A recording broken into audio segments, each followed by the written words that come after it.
지난주 1장에서 어떤 내용이 나왔습니까? 하나님께서 예레미야를 부르셨지요.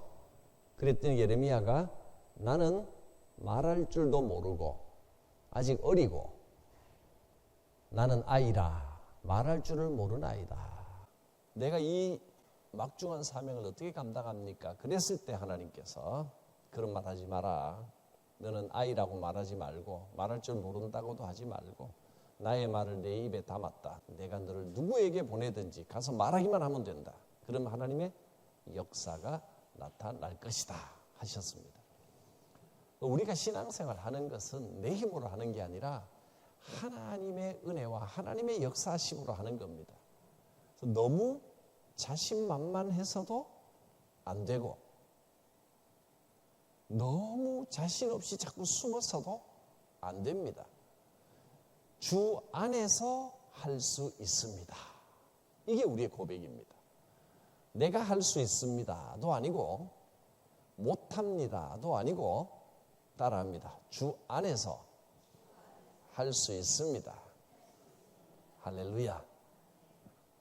내년도 이제 초에 직분 받고 또 사명 받고 할 때 제가 보겠습니다. 뭘 맡기면 못해요 도망가지 마시고 따라합니다. 주 안에서 할 수 있습니다.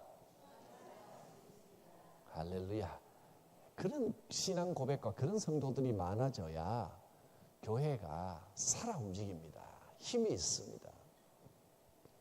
자기가 잘한다고 자기 힘과 능력을 자꾸 앞세운 사람이 많아지면 교회가 다툼이 생기고 막 고단하고 피곤한 교회가 되고요. 또 자꾸 못해요 겸손하다고 자꾸 숨는 사람이 많아지면 교회가 아무 힘이 없어집니다. 주 안에서 할 수 있습니다.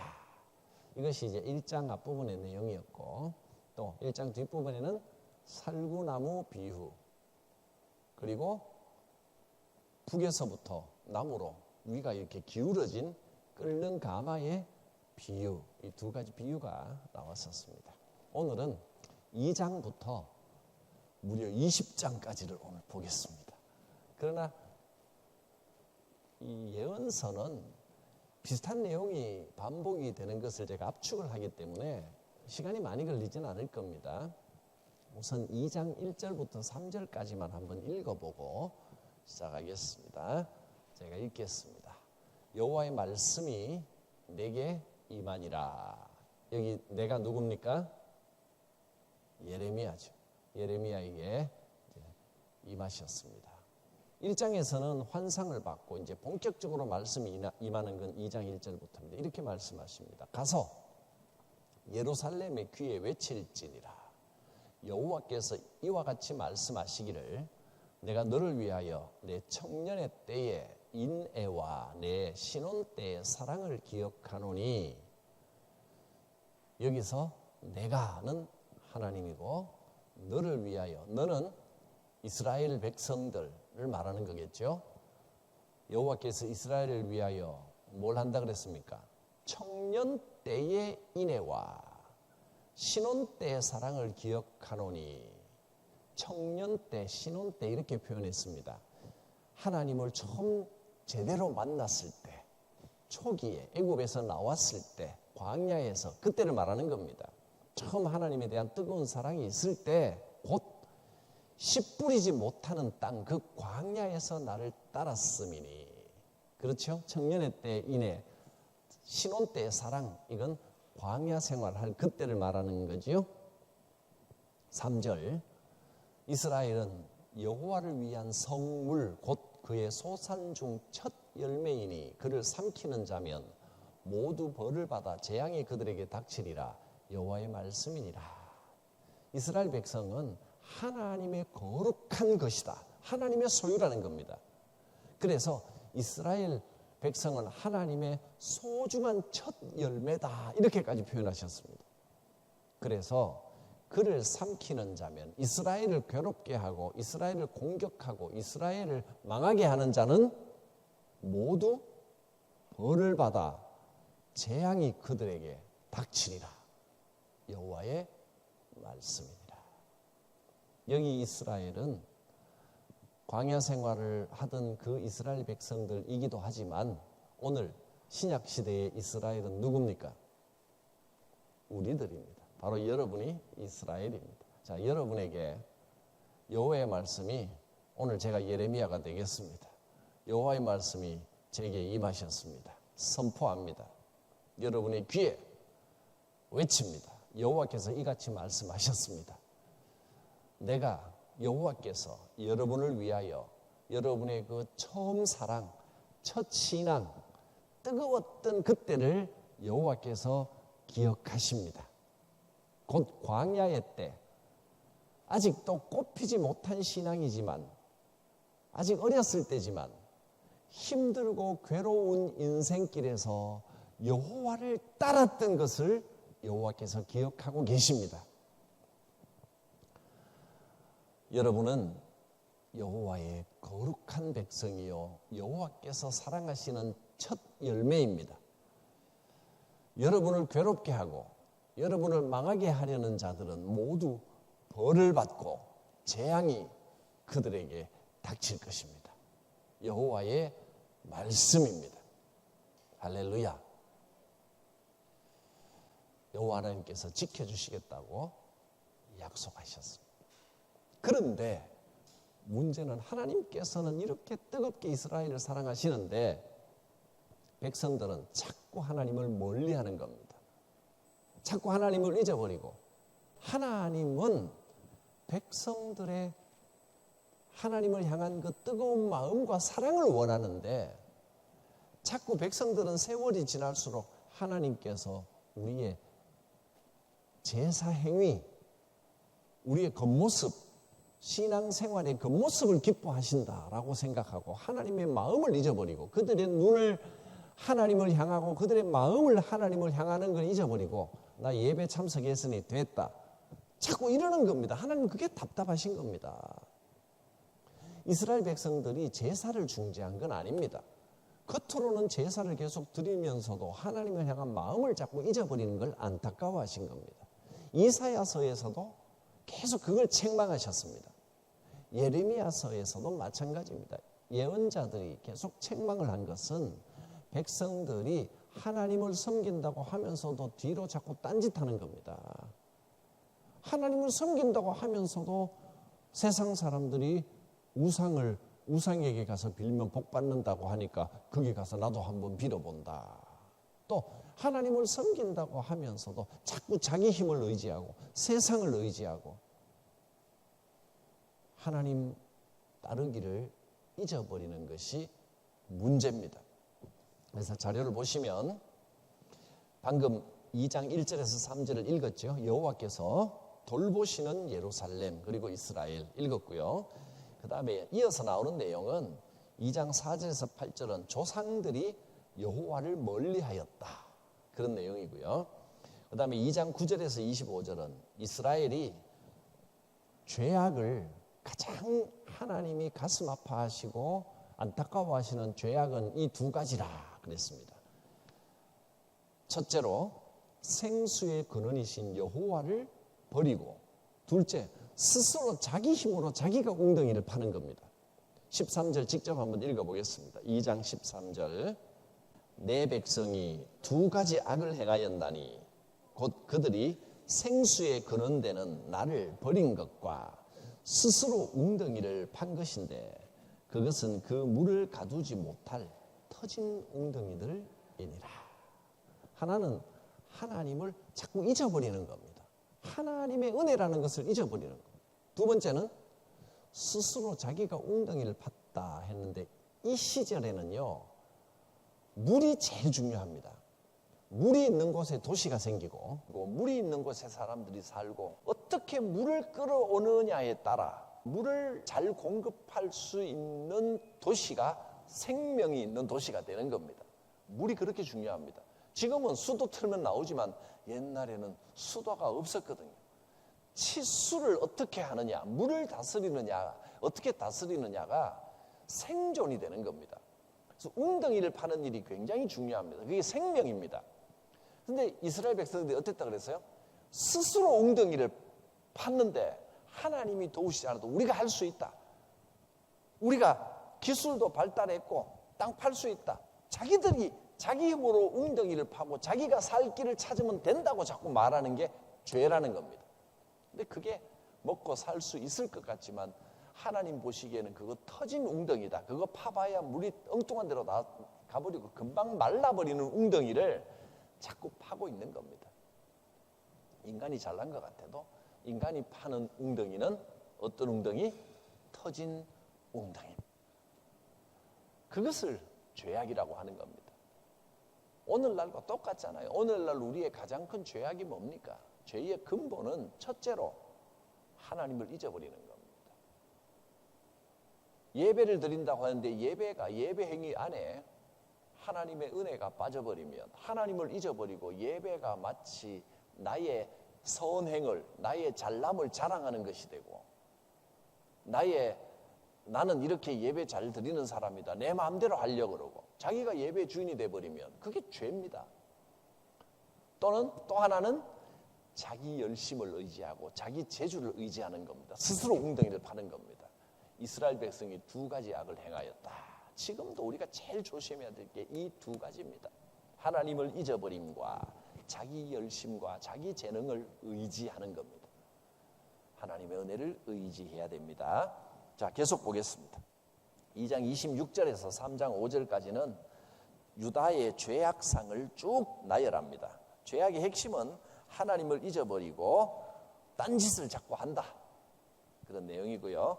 그 다음에 3장 6절부터 25절까지는 패역한 이스라엘과 하나님을 외면하고 반역한 유다.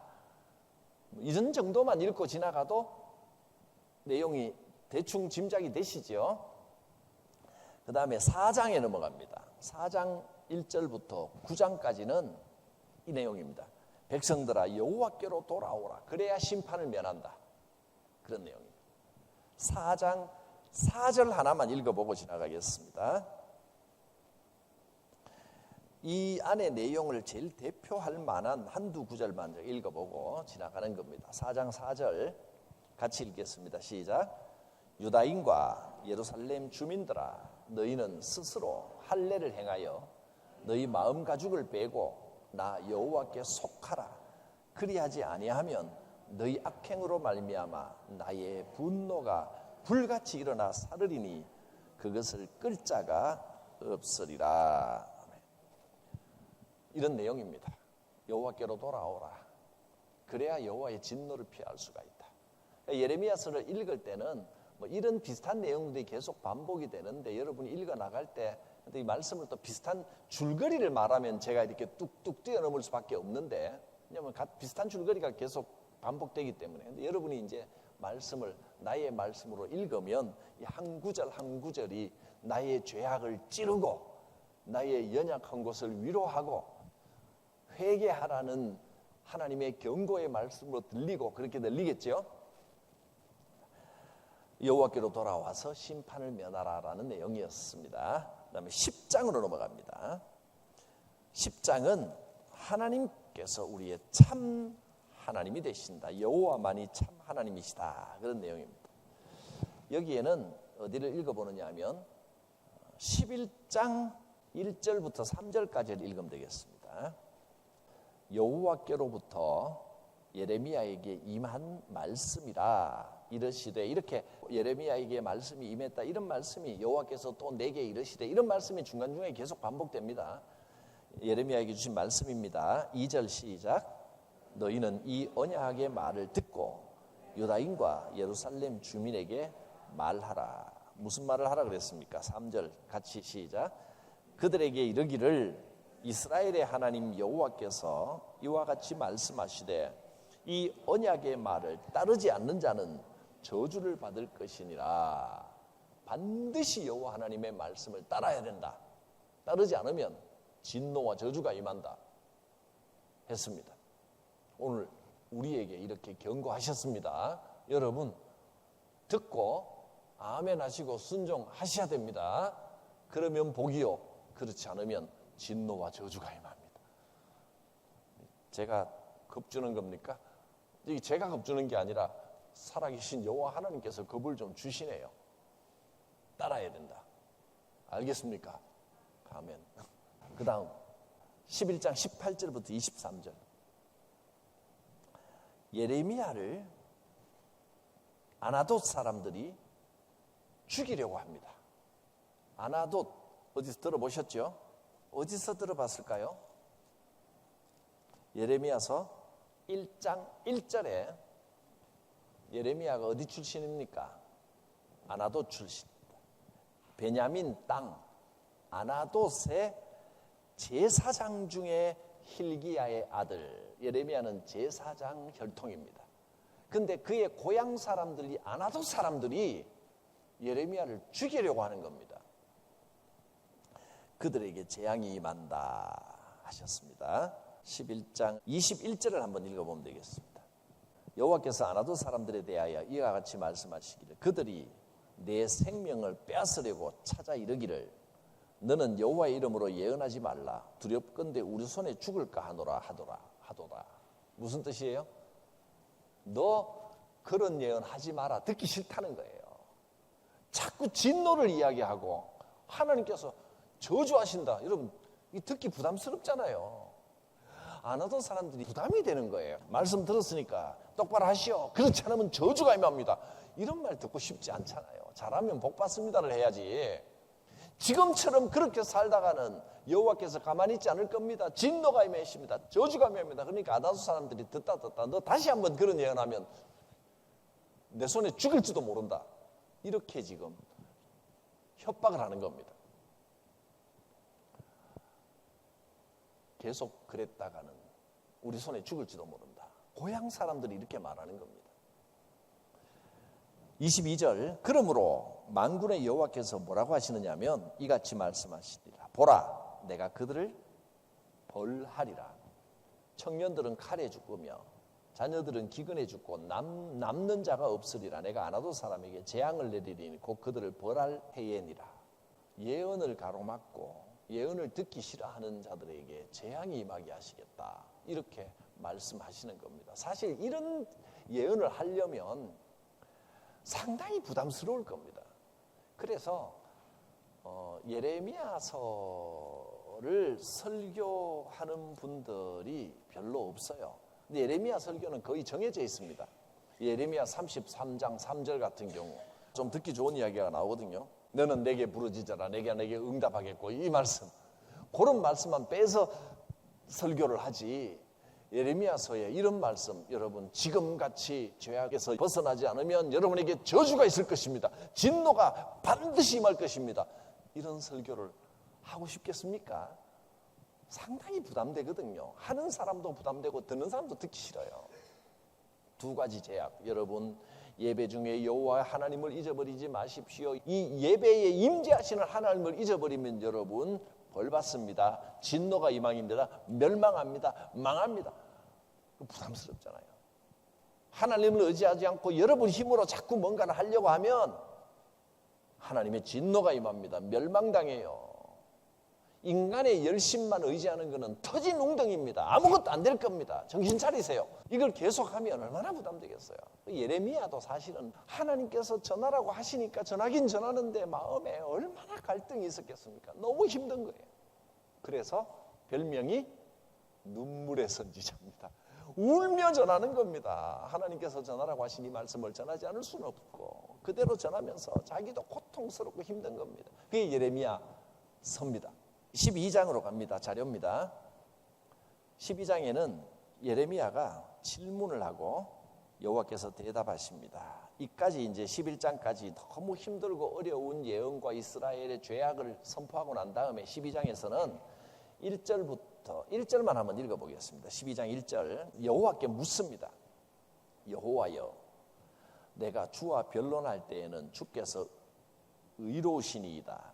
그러나 내가 주께 질문하옵나니 주는 의로우시고 주님을 인정합니다. 그러나 이거 한 가지만 좀 꼭 물어보겠습니다. 이거 악한 자의 길이 형통하며 반역한 자가 다 평안함은 무슨 까닭이니까? 왜 나쁜 놈들이 잘 됩니까? 이 세상이 왜 이렇게 부조리합니까? 이 질문을 던진 겁니다. 이 질문 하나로 책 한 권을 다 쓴 책이 성경에 있었습니다. 이게 무슨 책일까요? 우리가 공부를 했었습니다.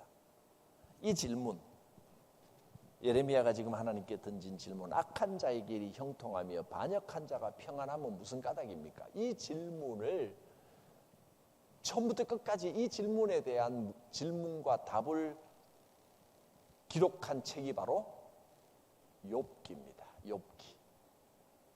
욥기는 욥이라고 하는 한 인물에 대한 전기처럼 써졌지만 욥이 동방에 살던 의인이었는데 욥에게 일어날 일들 이런 이야기 같지만 그 문학적으로나 신학적으로나 욥은 실존 인물이 아닐 확률이 100%라고 하면 좀 그렇고 99.9% 욥기는 이 질문에 대한 대답입니다. 철학서입니다. 욥이라고 하는 한 인물, 그 인물은 실존 인물이 아닌 것이 뭐라고 하냐면 동방의 의인이요 완전한 자입니다. 완전한 자가 있다고 치고 그러면 처음부터 끝까지 온전히 하나님의 뜻대로만 행한 하나님 마음에 100%딱 맞는 사람이 있다고 치면 그런 사람은 이 땅에서 고난을 당할까요? 안 당할까요? 안 당해야 될 것 같은데 그 사람도 고난을 당합니다. 그게 욥기의 이야기입니다. 이 땅에 살면 이 땅에 살기 때문에 고난이 오는 거지 무슨 꼭 고난이 잘못했기 때문에 죄 때문에 오는 건 아니라는 겁니다. 내가 병이 오는 게 꼭 죄 지어서 오는 게 아닙니다. 내가 생각지 못한 사고가 났다고 해서 꼭 내가 뭘 잘못해서 그런 게 아닙니다. 그러면 왜 옵니까 이거예요. 자, 여기서 생각해야 될 것이 여러분 100% 하나님의 뜻대로 완전하게 생활한 사람 욥, 이 땅에 그런 사람이 존재할 수 있겠습니까? 없겠습니까? 예수님 한 분 외에는 그런 사람은 존재할 수가 없습니다. 그런데 있다고 치고라는 뜻입니다. 욥기는. 그런 사람이 있다고 칠 때 욥 그런 사람에게도 고난이 오나 안 오나? 온다는 거예요. 그럼 그 고난이 어디서 오느냐? 욥의 친구들이 전부 찾아와서 이빠른 이야기를 합니다. 뭔가 생각해봐라. 뭔가 잘못했으니까 고난이 온 게 아니냐. 회개할 게 있으니까 그런 거 아니냐. 찾아보고 하나님 앞에 회개해라. 그러면 지금이라도 회개하면 하나님께서 고난에서 건져주실지 어떻게 아느냐. 이런 이야기를 막 하는데 욥은 이렇게 말합니다. 아니다. 나의 길을 하나님이 아신다. 나는 잘못한 게 없다. 이렇게 말하면 현실에서는 참 재수없죠. 그러나 욥기 안에서는 잘못한 게 전혀 없다고 치고 그렇게 고난이 왔을 때 하나님 이 고난은 왜 온 것입니까? 그럴 때 하나님 뭐라고 대답하셨습니까? 네가 이 땅의 이치를 다 알겠느냐? 바람이 어디서 와서 어디로 불어가는지 네가 어떻게 아느냐? 그런 질문 자체가 어리석다. 하나님만이 아신다. 하나님이 아신다. 너는 다만 하나님을 찬양할지니라. 하나님의 뜻이 있음을 믿고 따라라. 그게 욥기의 결론이고 오늘 예레미야의 질문에 대한 대답인 겁니다. 예레미야에게 주신 하나님의 답입니다. 12장 5절 만일 내가 보행자와 함께 달려도 피곤하면 어찌 능히 말과 경주하겠느냐. 내가 평안한 땅에서는 무사하려니와 요단강 물이 넘칠 때는 이제 어찌하겠느냐. 알듯 말듯한 말이지만 그냥 걸어가는 사람하고 같이 걸어만 가도 피곤한데 네가 말하고 달려가려고 그러느냐. 네가 어찌 모든 것을 다 알겠느냐. 인간은 내가 알 수 있는 한계, 나의 한계를 인정하고 내게 고난이 찾아왔을 때 그 고난을 주신 하나님의 뜻이 무엇인지를 생각하고 살피며 그 고난 가운데서도 하나님과 동행하는 게 중요하지 세상 모든 이치를 다 알려고 하는 것 자체가 어리석은 일이라는 겁니다. 알 수도 없고 그렇게 알려고 하는 것이 바람직한 것도 아니다. 그런 답을 주셨습니다. 하나님의 하시는 일에 대하여 우리가 다 알 수 없고 이 땅에 일어나는 모든 이치를 다 깨달을 수 없으므로 우리는 다만 순종하고 감사하며 하나님을 의지할 뿐입니다. 자, 그 다음에 2번으로 갑니다. 비유 예언이 나오는데 13장에 보면 몇 가지 비유가 나오는데 여기 제가 적어놨습니다. 13장부터 15절까지 세 가지 비유가 나옵니다. 허리띠, 가죽 그리고 네 가지 비유가 나옵니다. 한번 간단히 살펴보고 가겠습니다. 1절에 보면 1절 뒷부분 여호와께서 뭐라고 하시냐면 배띠를 사서 내 허리띠를 띠라. 물에 적시지 말라. 그래서 예레미야가 여호와의 말씀대로 띠를 하나 사서 배로 된 띠를 사서 허리띠에 띄었습니다. 그랬더니 여호와의 말씀이 다시 임하시기를 4절 어떻게 하라 그랬습니까? 그것을 바위 틈에다가 감춰라. 그래서 그 허리띠를 가지고 명령하신 대로 물가에 가서 유브라데 강가에 가서 바위 틈에다가 감췄습니다. 그 다음에 6절 며칠 후에 여호와께서 거기 감추어준 띠를 가져오너라 하셨습니다. 7절 가서 감추었던 곳을 파고 띠를 가져오니 띠가 어떻게 됐다고요? 썩어서 쓸 수 없게 됩니다. 며칠 지났으니까 물가에서 썩었겠죠. 우리가 보통 결심을 단단히 할 때 뭐라고 합니까?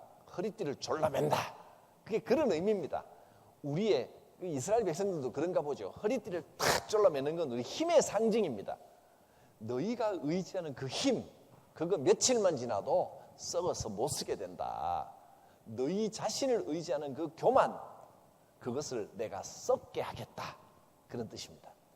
이것을 예레미야 보고 직접 이렇게 행하게 함으로써 가르쳐 주셨습니다. 자료에 보면 13장 1절부터 11절까지 허리띠 비유, 그들의 교만이 썩게 하리라. 여호와께서 이와 같이 말씀하시니라. 내가 유다의 교만과 이스라엘의 큰 교만을 이같이 썩게 하리라. 너의 힘 든든하게 졸라맨다는 그거 이렇게 썩는다. 그런 뜻이고요. 그다음 14장으로 갑니다. 13장 12절에는 포도주와 가죽 부대 비유. 12절 너는 이 말로 그들에게 이르기를 이스라엘의 하나님 여호와의 말씀에 비유가 나옵니다. 모든 가죽 부대가 포도주로 차리라. 이게 비유입니다. 가죽 부대들이 다 포도주로 가득 찰 것이다. 이건 무슨 뜻이냐 하면 포도주로 가득 찰 것이란 말은 그들이 마시고 취하고 서로 충돌하고 다투고 이렇게 될 것이다. 그런 뜻입니다. 그건 자료에 적어놨으니까 읽어보고 지나가겠습니다. 그들이 취하여 충돌하고 서로 상하게 하리라. 이런 뜻입니다. 그 다음에 13장 15절에서 27절까지는 교만하지 말지어다. 교만한 자들은 이렇게 다투게 되고 교만하면 자기 허리띠를 의지하면 이런 다툼과 충돌이 반드시 생긴다. 그래서 여러분 잘난 사람들이 모인 데는 그게 뭐 교회든 뭐든 인간들이 잘난 사람들이 많으면 충돌하고 다투고 서로 세상 것에 취하고 그렇습니다. 여러분 못난 사람 되시기를 축복합니다. 스스로 나의 잘남을 내세우기보다 나의 못남을 인식하면 하나님 앞에 겸손합니다. 교회에는 못난 자들의 모임이 돼야 됩니다. 못난 놈들은 어떻다고요? 얼굴만 봐도 흥겹다. 쳐다보기만 해도 좋아요. 잘난 놈들은 보기만 하면 약점 찾아내려고 내 약점 안 들키려고 눈을 세모로 뜨고 경계를 하지만 못난 놈들은 얼굴만 봐도 좋은 겁니다. 그냥 교회라는 데가 오면 이런 데가 돼야지. 서로 잘못 찾아내려고 눈에 반짝반짝 그러는 데는 그건 참 교회답지 못한 데입니다. 못난 사람들 많은 교회 될 수 있기를 바랍니다. 나는 못난입니다. 이렇게 자꾸 고백하는 게 좋습니다. 그러면 내가 못났다라고 하면 어떤 집사가 어떤 권사가 또 어떤 나를 탁 이렇게 또 무시하고 이러면 어떡하나. 못난 놈이 무시당하면 되지 뭐. 저부터 못나겠습니다. 여러분 우리 못납시다. 그게 축복입니다. 여호와 앞에서 못날 수 있는 게 축복입니다. 그거 하고 싶다고 되는 거 아닙니다. 그 다음에 15장 1절부터 9절까지의 네 가지 벌이 나오는데 이건 뭐 그대로 한번 읽고 지나가겠습니다. 15장 3절 여호와의 말씀이니라. 내가 그들을 네 가지로 벌하리라. 네 가지. 이 가지를 첫째는 죽이는 칼과 찢는 개와 삼켜 멀하는 공중의 새와 짐승의 땅으로 할 것이다. 해설하려면 뭐 여러 가지 할 수 있겠지만 그냥 이렇게 벌하신다, 이게 어떤 의미인지는 여러분 생각해 보시면 됩니다. 그냥 성경 자체에 이 네 가지가 뭘 의미하는지에 대한 상세한 설명은 없습니다. 그러니까 그냥 이렇게 벌하신다 하셨구나 하고 넘어가면 되겠습니다. 3번 예레미야의 기도와 여호와의 말씀. 15장 10절에 오면 예레미야가 여호와 하나님 앞에 기도를 하는데 무슨 기도를 하는지 한번 보겠습니다. 성경의 제목도 그렇게 돼 있죠. 예레미야의 기도와 여호와의 말씀. 예레미야의 기도를 봅니다. 내게 재앙이로다 나의 어머니여, 어머니께서 나를 온 세계에 다투는 자와 싸우는 자를 만날 자로 낳으셨도다. 내가 꾸어주지도 아니하였고 사람이 내게 꾸이지도 아니할까마는 다 나를 저주하는도다. 얼마나 예레미야가 지금 힘든지 알겠죠. 어머니, 내 팔자는 왜 이렇습니까? 어머니라고 했지만 사실 하나님께 대한 한탄이고 자기 자신에 대한 한탄입니다. 나는 예언자로 선택받았는데 이 예언자가 여기 가도 욕먹고 저기 가도 욕먹고 너무 괴로운 겁니다. 그게 내 운명이다. 나는 남에게 피해도 안 주고 남에게 뭐 어떻게 하지도 아쉬운 소리도 안 했는데 왜 사람들이 이렇게 나를 다 미워할까?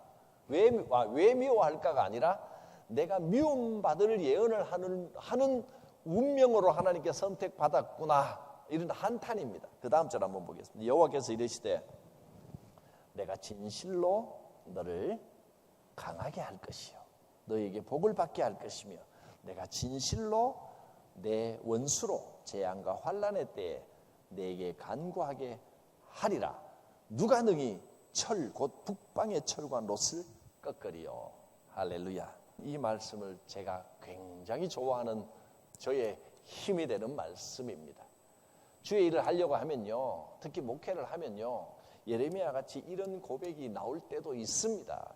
하나님, 내가 하나님께 택함 받아 나는 주의 말씀을 전할 뿐인데 내가 누구에게 나쁜 짓도 안 했고 누굴 피해 준 적도 없고 아쉬운 소리 한 적도 없는데 왜 이렇게 미움을 받고 왜 이렇게 사람들이 뒤에서 궁시렁거리고 이런 처지를 있어야 합니까? 내가 뭐 그렇게 잘못했습니까? 아마 여러분도 교회를 섬기려고 와서 헌신적으로 교회를 위하여 봉사하고 섬기는데 뒤에서 흉보고 누가 나와서 나를 공격하고 이 처지가 왜 이렇습니까? 왜 다 나를 이렇게 못 살게 굽니까? 그럴 수 있습니다. 그럴 때 이 11절 말씀을 붙드십시오. 여호와께서 여러분에게 이렇게 말씀하십니다. 내가 진실로 너를 강하게 할 것이요. 하나님이 강하게 해주시는 건 내가 복을 받을 때만이 아닙니다. 온실 속에 화초가 되는 게 아니라 모든 공격이 사라지는 게 아니라 그 공격 가운데서도 내가 이 북방의 철과 놋처럼 굳게 세워지는 겁니다. 그게 복입니다. 그리고 하나님께서 약속하십니다. 너에게 복을 받게 할 것이며 내가 진실로 내 원수를 다 물리칠 것이다. 내 원수로 재앙과 환난의 때에 내게 간구하게 하리라. 조금만 있어봐라. 원수들이요, 하나님께서 흩어버리시면 아이고 내가 왜 그랬던 거 달려와서 내 앞에 무릎 꿇고 싹싹 빌 때가 곧 옵니다. 멀지 않았습니다. 단 조건이 있습니다. 지금 이 어려움의 때에 내가 여호와 앞에 이 철, 곧 북방의 철과 놋처럼 든든히 서 있어야 합니다. 하나님이 내 편이시니 산성이요 나의 요새요 바위이신 하나님 앞에 내가 흔들리지 아니하리로다. 그러면 반드시 이때가 옵니다. 원수들이 내게 간구하게 될 것입니다. 예레미야는 계속 이런 말의 반복입니다. 이렇게 이야기했지만 그래도 너무 괴로우니까 하나님 내가 너무 힘들고 내가 너무 괴롭고 왜 내 인생이 왜 이렇게 어렵습니까? 이런 한탄을 계속 하는 겁니다. 그래서 여호와의 말씀입니다. 여호와께서 이같이 말씀하십니다. 내가 만일 돌아오면 내가 너를 이끌어 내 앞에 세울 것이요 내가 만일 헛된 것을 버리고 귀한 것을 말한다면 너는 나의 입이 될 것이라. 그들은 내게로 돌아오려니와 너는 그들에게로 돌아가지 말지니라. 내가 너로 이 백성 앞에 견고한 놋성벽이 되게 하리니 그들이 너를 칠지라도 이기지 못할 것은 내가 너와 함께하여 너를 구하여 건짐이라. 여호와의 말씀이니라. 내가 너를 악한 자의 손에서 건지며 무서운 자의 손에서 구원하리라. 할렐루야. 얼마나 힘이 되는 말씀입니까? 예레미야 15장을 사랑하게 됐습니다. 하나님께서 힘이 되어 주십니다. 16장으로 넘어갑니다. 백성들에게 할 말은 이겁니다. 9절만 보겠습니다. 만군의 여호와 이스라엘의 하나님께서 이같이 말씀하시니라.